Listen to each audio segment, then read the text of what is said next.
அந்த வார்த்தைகளை கேட்கும்போது விக்ரமின் கண்கள் கோபத்தில் சிவந்தது. விஸ்வகர்மா தனது அத்தனை சொத்துக்களையும் தன் மகளின் பேரில் வைத்திருப்பாரோ என்ற பயத்தில்தான் இத்தனை நாட்களாக ஸ்ரேயாவை எதுவும் செய்யாமல் விட்டு வைத்திருந்தாள்.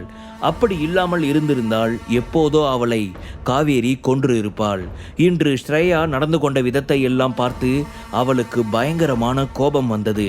இத்தனை நாட்களாக தான் அவ்வளவு கேட்டும் எதுவும் சொல்லாதவள் இன்று விக்ரம் வந்ததும் கருங்கல்லை அவனிடம் சென்று கொடுத்ததை காவேரியால் சகித்து கொள்ள முடியவில்லை.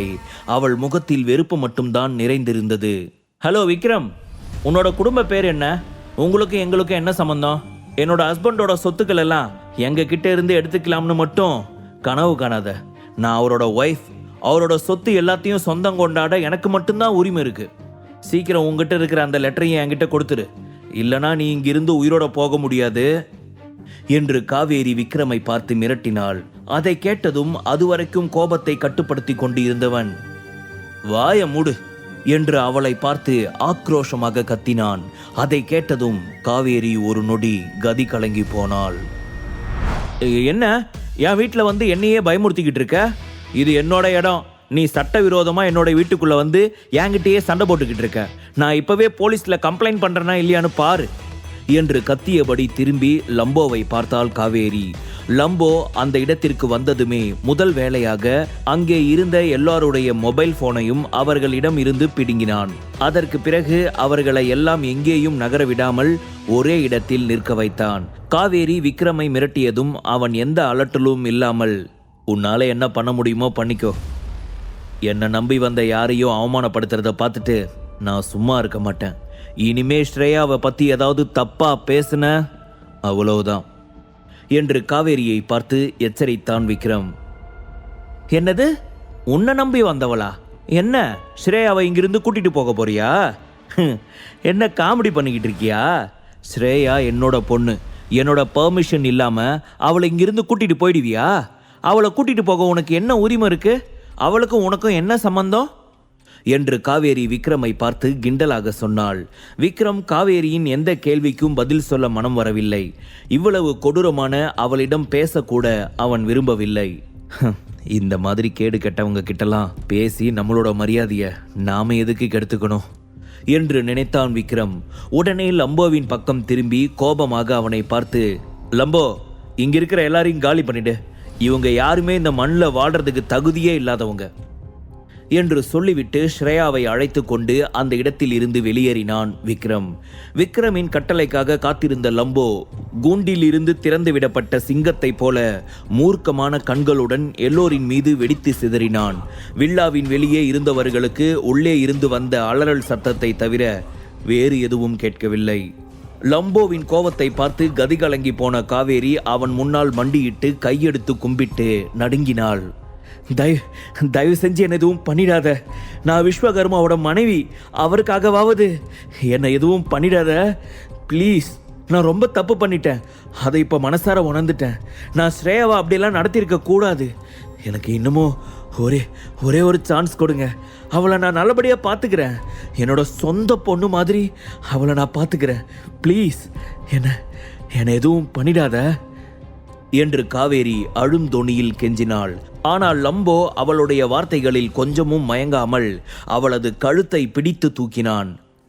விக்ரம் சாரோட உத்தரவுப்படி உங்க எல்லாரையும் கொல்லாம நான் இந்த இடத்த விட்டு போகவே மாட்டேன். உங்களை மாதிரி வெறி பிடிச்ச மிருகங்கள் எல்லாம் அழிக்கிறதுக்கு தான் நான் இருக்கேன் என்று ஆக்ரோஷமாக சொன்னான். அவனுடைய குரூரமான பேச்சிலேயே பாதி இறந்து விட்டாள் காவேரி. அடுத்த 20 நிமிடங்களுக்கு பிறகு லம்போ ஒரு ஹைவே ரோட்டில் காரை வேகமாக ஓட்டிக்கொண்டு இருந்தான். காரின் பின் சீட்டில் விக்ரம் கண்களை மூடிக்கொண்டு சாய்ந்து உட்கார்ந்து இருந்தான். வீட்டை விட்டே வெளியே வராத ஸ்ரேயா கார் ஜன்னல் வழியாக வெளியே வேடிக்கை பார்த்தபடி உட்கார்ந்திருந்தாள். காவேரியின் கைகளில் இருந்து ஸ்ரேயா வெளியேறியது உண்மையிலேயே அவளுக்கு நிம்மதியாக இருந்தது. ஸ்ரேயா வெளி உலகத்தை பார்த்து ஆச்சரியப்பட்டாள். ஏனென்றால் தன்னுடைய தந்தை இறந்ததில் இருந்து காவேரி அவளை வெளியாட்கள் யாரிடமும் பேசக்கூடாது, வில்லாவை விட்டு வெளியில் வரக்கூடாது, ஸ்கூலுக்கு போகக்கூடாது என்று பல கண்டிஷன்களை போட்டு இருந்தாள். அந்த சித்திரவதைக்கெல்லாம் ஸ்ரேயா பழகி போயிருந்தாள். காவேரிக்கு கோபம் வந்தால் சாட்டையால் அடித்து கொடுமைப்படுத்தி 2-3 நாட்களுக்கு கூட சாப்பாடு கொடுக்காமல் ஸ்ரேயாவை சித்திரவதை செய்வாள். வெளி அறிவு கொஞ்சமும் கிடைக்காமல் ஒரு கூண்டில் அடைப்பட்ட கிளியை போலவே ஸ்ரேயா வாழ்ந்து வந்தாள். இவ்வளவு கஷ்டப்படும் ஸ்ரேயாவிற்கு இருந்த ஒரே ஒரு நம்பிக்கை, எப்படியாவது தன் அப்பா சொன்னது போல அவளை தேடி தன் அப்பாவின் நண்பர் வருவார் என்றுதான். விஸ்வகர்மா சொன்ன வார்த்தைக்காக ஸ்ரேயா காத்திருந்தாள். தன் அப்பா தனக்கு கொடுத்த வேலையை முடிக்கும் வரைக்கும் மன உறுதியுடன் அவள் காத்திருந்தாள். கடந்த 3 வருடங்களாக வெளி உலகம் எப்படி இருக்கும் என்று ஸ்ரேயா கிட்டத்தட்ட மறந்துவிட்டாள். விக்ரம் அங்கிள், நீங்க என்னோட அப்பாவுக்கு ஃப்ரெண்டு தானே? என் அப்பா எப்படிப்பட்டவர்னு சொல்லுங்களேன் என்று தன் அப்பாவை பற்றி தெரிந்து கொள்ளும் நம்பிக்கையில் கேட்டாள் ஸ்ரேயா. ஸ்ரேயாவின் வார்த்தைகளுக்கு கண்களை திறந்து சிறிது நேரம் யோசித்துவிட்டு, உன் அப்பா எப்படிப்பட்டவர்னு எனக்கு சரியா சொல்ல தெரியல, ஆனால் ஒரு நல்ல லீடர், அது மட்டும் என்னால் சொல்ல முடியும் என்று சொன்னான் விக்ரம். அதை கேட்டதும் ஸ்ரேயா வெறுமனே தலையை ஆட்டினாள். உண்மையில் விஸ்வகர்மா யார் என்று விக்ரமிற்கு தெரியாது. ஆனால் விஸ்வகர்மா தனது குருவுக்கு அவரது பொறுப்புகளுக்கும் எவ்வளவு விசுவாசமானவர் என்பதை அவரது குறுகிய அறிமுகத்திலேயே விக்ரம் நன்றாக உணர்ந்து இருந்தான். விக்ரம் சொன்னதை யோசித்த ஸ்ரேயா, விக்ரம் அங்கிள், லீடர்னா என்ன என்று ஆர்வமாக கேட்டாள்.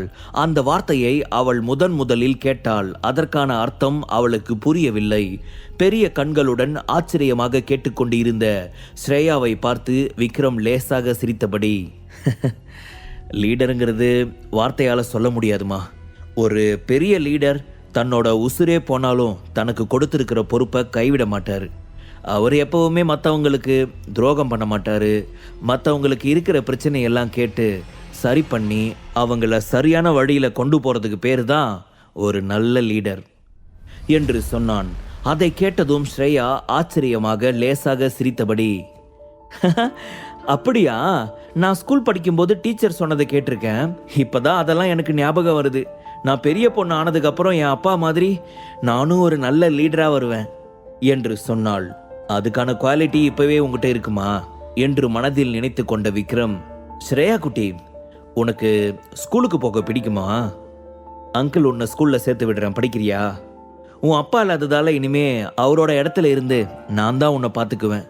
உனக்கு வேண்டியது எல்லாம் நான் பண்ணி கொடுக்குறேன். உன் அப்பா இருக்கும்போது உன்னை எப்படி பார்த்துக்கிட்டாரோ அந்த மாதிரி நானும் உன்னை பார்த்துக்கிறேன், சரியா என்று சிரித்து கொண்டே சொன்னான் விக்ரம்.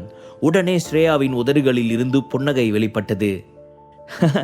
தேங்க்யூ விக்ரம் அங்கிள், எனக்கு ஸ்கூலுக்கு போகிறது ரொம்ப பிடிக்கும். அங்கே என்ன மாதிரி நிறைய பேர் படிப்பாங்க, எனக்கு நிறைய ஃப்ரெண்ட்ஸ் கிடைப்பாங்க, நிறைய கேம்ஸ் விளையாடலாம். நான் நல்லா படித்து பெரிய ஆளாகி உங்களோட பேரை காப்பாற்றுவேன் என்று சிரித்து கொண்டே சொன்னாள். அதை கேட்டதும் விக்ரம் சிரித்து கொண்டே அவள் தலையை பாசமாக தடவி விட்டு, சரி, அதுக்கு முன்னாடி நாம் ஒரு பெரிய ஹோட்டல் போய் நல்லா சாப்பிட்டுட்டு ஸ்ரேயா குட்டிக்கு தேவையான ட்ரெஸ்ஸஸ் மற்ற திங்ஸ் எல்லாம் பார்சல் பண்ணிட்டு வரப்போகிறோம், சரியா என்று சொன்னவன் லம்போவை பார்த்து ஒரு ரெஸ்டாரண்ட்டிற்கு போக சொன்னான். ஹைவேயில் இருந்து ஒரு பெரிய ரெஸ்டாரண்ட்டின் முன்னால் வந்து விக்ரமின் கார் நின்றது. அதில் இருந்து இறங்கி 3 பேரும் ரெஸ்டாரண்ட்டிற்கு உள்ளே சென்றார்கள். அங்கே தனியாக இருந்த ஒரு டேபிளில் ஸ்ரேயாவை உட்கார வைத்து அவளுக்காக நிறைய ஐட்டங்கள் ஆர்டர் செய்தான். அதையெல்லாம் பார்க்கும் பொழுது ஸ்ரேயாவிற்கு சந்தோஷம் தாங்க முடியவில்லை. உற்சாகமாக சேரில் உட்கார்ந்தபடி துள்ளி குதித்தாள்.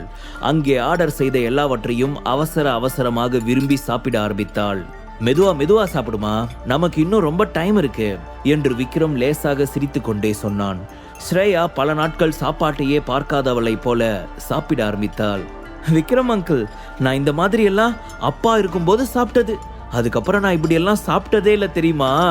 அந்த வீட்டில் இருக்கும்போது எனக்கு ஒரு நாளைக்கு ஒரு வேளை சாப்பாடு கிடைக்கிறதே பெருசு. சில டைம்லாம் 3-4 நாளைக்கெல்லாம் யாருக்குமே சாப்பாடு கொடுக்க மாட்டாங்க. வயிறு வலிக்க அழுதுகிட்டே படுத்துக்கிட்டு இருப்பேன் என்று சொல்லிக்கொண்டே சாப்பிட்டு கொண்டிருந்தாள் ஸ்ரேயா.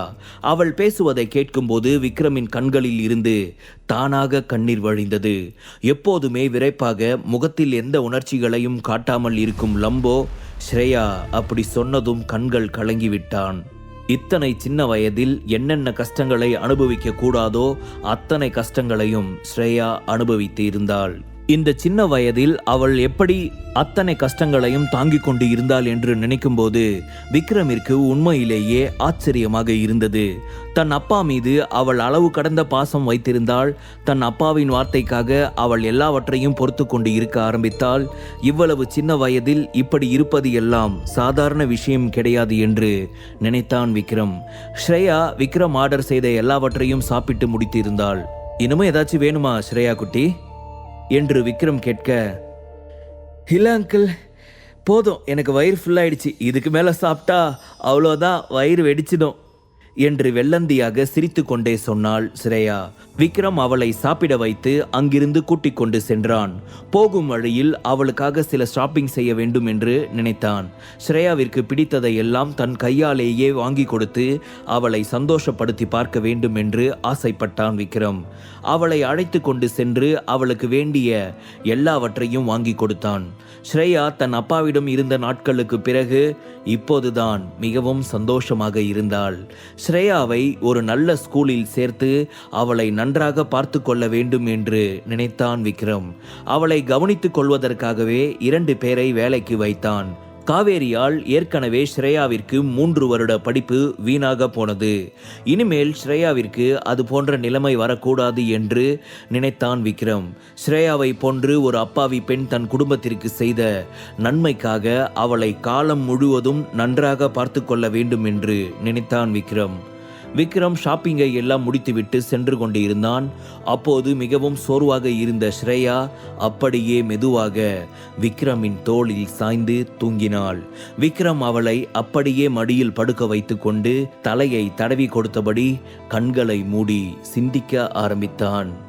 ஸ்ரேயா இப்படி நிம்மதியா தூங்கி ரொம்ப நாள் இருக்கும் போல இருக்கு என்று நினைத்த விக்ரம் ஸ்ரேயாவின் அப்பாவை பற்றி சிந்திக்க ஆரம்பித்தான். விஸ்வகர்மா சொன்ன அனைத்து தகவல்களும் இப்போது அவனுக்கு தெரியும். அவர் நினைத்ததை விட விஷயங்கள் மிகவும் சிக்கலானதாகவும் விசித்திரமாகவும் இருந்தன. 3 ஆண்டுகளுக்கு முன்பு டிராகன் மாளிகையின் தலைமை மாறிவிட்டது.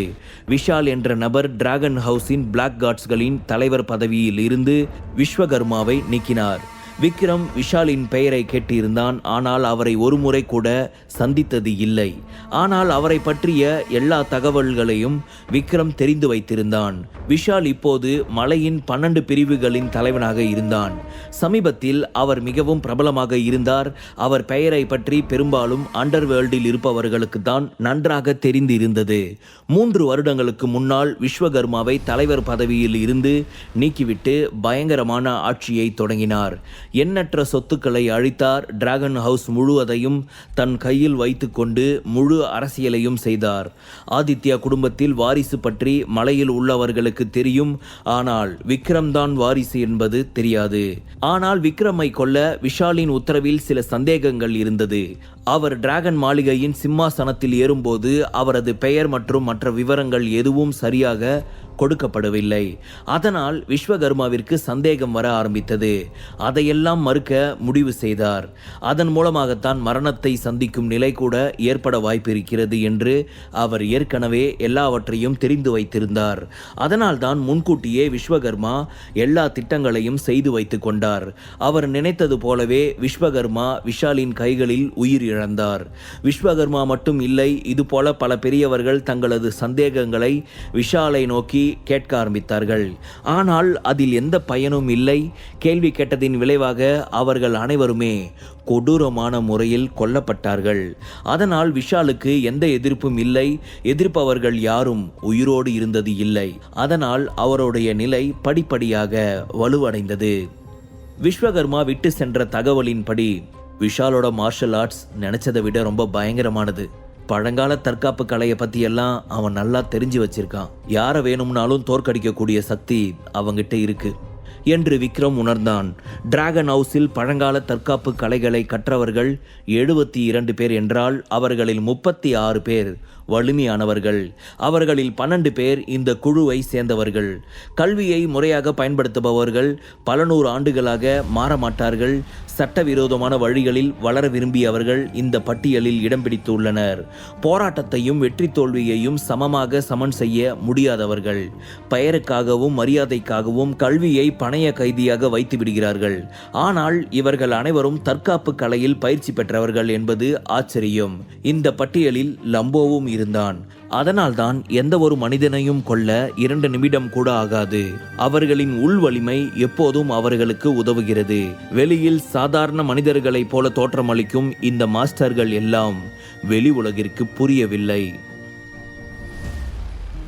முழு கதையையும் கேட்டு மகிழ பாக்கெட் FM ஆப்பை டவுன்லோட் செய்யுங்கள். லிங்க் டிஸ்கிரிப்ஷனில் கொடுக்கப்பட்டுள்ளது.